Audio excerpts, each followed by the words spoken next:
మంత్రులకు పదవీ గండం. మున్సిపల్ ఎన్నికల్లో ఫలితాలు తలకిందులైతే అంతే సంగతులు. అదే వారి పనితీరుకు ప్రోగ్రెస్ రిపోర్టు. అందుకే షెడ్యూల్ వచ్చిన తెల్లారి నుంచే పర్యటనలు, పార్టీ విజయం కోసం తీవ్ర ప్రయత్నాలు. మున్సిపల్ ఎన్నికలు రాష్ట్ర మంత్రులకు పెద్ద సవాలుగా మారాయి. జిల్లా ఇన్ఛార్జి మంత్రులకు నియోజకవర్గాల్లో పార్టీ గెలుపు బాధ్యతలను అధిష్టానం అప్పగించింది. ఆశించిన స్థాయిలో ఫలితాలు రాకపోతే సదరు మంత్రుల ప్రోగ్రెస్ రిపోర్టులో మైనస్ మార్కులు పడతాయని ప్రచారం జరుగుతోంది. ఆ ప్రభావం భవిష్యత్తులో జరగనున్న కేబినెట్ ప్రక్షాళన మీద ఉంటుందనే చర్చ పార్టీ వర్గాల్లో ఉన్నది. ఈ విషయం గ్రహించిన మంత్రులు ఎన్నికల షెడ్యూల్ వచ్చిన తెల్లారి నుంచే తమకు అప్పగించిన నియోజకవర్గాల్లో పర్యటిస్తున్నారు. అటు ఎమ్మెల్యేలు ఇటు లీడర్లను సమన్వయం చేస్తూ పార్టీ విజయం కోసం పనిచేయాలని కోరుతున్నారు. మంత్రులకు డబుల్ టాస్క్. మున్సిపల్ ఎన్నికల ఇన్ఛార్జీలుగా ఒక్కో పార్లమెంటు సెగ్మెంట్కు ఒక్కో మంత్రిని నియమించారు. ఆ సెగ్మెంట్ పరిధిలోని మున్సిపాలిటీలు, కార్పొరేషన్లలో పార్టీ అభ్యర్థులను గెలిపించే బాధ్యత మంత్రులదే.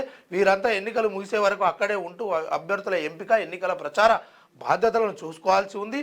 అలాగే అక్కడ పార్టీకి కావాల్సిన సహాయ సహకారాలు అందించాలి. ఒక రకంగా ఆ పార్లమెంటు నియోజకవర్గంలోని మున్సిపాలిటీలు, కార్పొరేషన్ల గెలుపు ఓటములకు మంత్రులే బాధ్యత వహించాల్సి ఉంటుంది. అలాగే సొంత నియోజకవర్గంలోని మున్సిపాలిటీలు, కార్పొరేషన్లో పార్టీ అభ్యర్థులను గెలిపించుకునేందుకు ఫోకస్ పెట్టాలి. లేకపోతే సొంత నియోజకవర్గంలో మంత్రికి పట్టులేదని విమర్శలు ఎదుర్కోవాల్సి ఉంటుంది. అటు ఇన్ఛార్జిగా ఉన్న ఏరియాతో పాటే సొంత నియోజకవర్గంలోనూ పార్టీ అభ్యర్థులను గెలిపించుకోవాల్సిన బాధ్యత వారిపై ఉన్నది. ఫెయిల్ అయితే మంత్రి పదవికి గండం. కాంగ్రెస్ అధికారంలోకి వచ్చాక పార్టీ గుర్తులతో జరుగుతున్న మొదటి ఎన్నికలు కావడంతో ఛాలెంజ్గా తీసుకున్న ఏఐసిసి మెజార్టీ మున్సిపాలిటీలను సొంతం చేసుకోవాలని రాష్ట్ర నాయకత్వానికి టార్గెట్ విధించింది. అందుకోసం మంత్రులకు ఇన్ఛార్జి బాధ్యతలు అప్పగించినట్లు తెలుస్తున్నది. ఈ ఎన్నికలు మంత్రుల పనితీరుకు నిదర్శనమని ఆశించిన స్థాయిలో ఈ విషయం మొత్తానికైతే రాసుకొచ్చారు. ఇక మన సారు సీఎం రేవంత్ రెడ్డి గారు మొన్నటిదాకా విద్యార్థిగా ఉండి కెనడీ హార్వర్డ్లో ఏదైతే నేర్చుకొని వచ్చిండో, ఇప్పుడు వీళ్ళకు కూడా ఆయనకు పట్టా ఏదైతే పొందిండో వీళ్ళు కూడా మరి వీళ్ళ పనితీరులో వీళ్ళకు ఎన్ని మార్కులు వస్తాయి ఏందనేది ప్రోగ్రెస్ రిపోర్టు అదే విధంగా ఉంటుందట.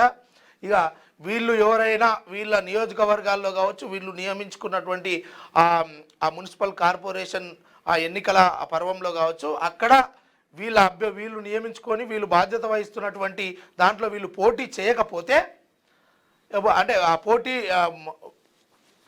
వీళ్ళ బాధ్యత వహిస్తున్న దాంట్లో వీళ్ళ అభ్యర్థులు ఎవరన్నా ఓడిపోతే, వీళ్ళు కైవసం చేసుకోకపోతే ఇక వీళ్ళదే బాధ్యత. మంత్రులకు పదవి గండమని ఒక హెడ్లైన్ తీసుకొచ్చి చెప్పే ముచ్చట అయితే రాసిరు. ఎవరి పంతం వారిదే. కాంగ్రెస్లో వలస ఎమ్మెల్యేలు, ఇన్ఛార్జీల మధ్య ఆధిపత్య పోరు. 5 నియోజకవర్గాల్లో టికెట్ల పంచాయతీ. ఇక ఒకరిద్దరు ఉన్న కాడనే పంచాయతీ అవుతుంది. ఇంతమంది ఉన్న కాడ పంచాయకపోతే ఏమవుతుంది? ఫస్ట్ మళ్ళీ కాంగ్రెస్ అంటే ఇక ఎన్ని ఉంటాయో ఈ ప్రజలందరికీ తెలుసు. అందుకోసము వాళ్ళ పంచాయతీలు వాళ్ళకు ఉన్నాయి. ప్రజలైతే ఏడ కార్యకర్తలు ఈ 10 రోజుల ఓట్ల పండుగ అయిపోగానే మళ్ళా అందరూ ఒక తాటిపైకి వస్తారు. కాబట్టి ఇప్పుడు పంచాయతీ పెట్టుకోకుర్రి, ఏదేమవుతుంది ఏంది అనేది చూద్దాం. ఇక క్యూన్యూస్ పేరు చెప్పి ఎవరైనా వసూళ్లకు, అక్రమాలకు, బెదిరింపులకు గురి చేసిన క్యూన్యూస్కి సమాచారం ఇవ్వండి. క్యూన్యూస్ ఎప్పుడూ ఇలాంటి చర్యలకు పాల్పడదు, ప్రోత్సహించదు. క్యూన్యూస్ ఎల్లప్పుడూ ప్రజా గొంతుకగా ప్రజల సమస్యల కోసం నిరంతరం పోరాడుతుంది. మీకు ఎలాంటి సమస్య ఉన్నా క్యూన్యూస్ని కాంటాక్ట్ అవ్వండి. సంప్రదించవలసిన ఫోన్ నెంబర్ 7569534968 8688926084.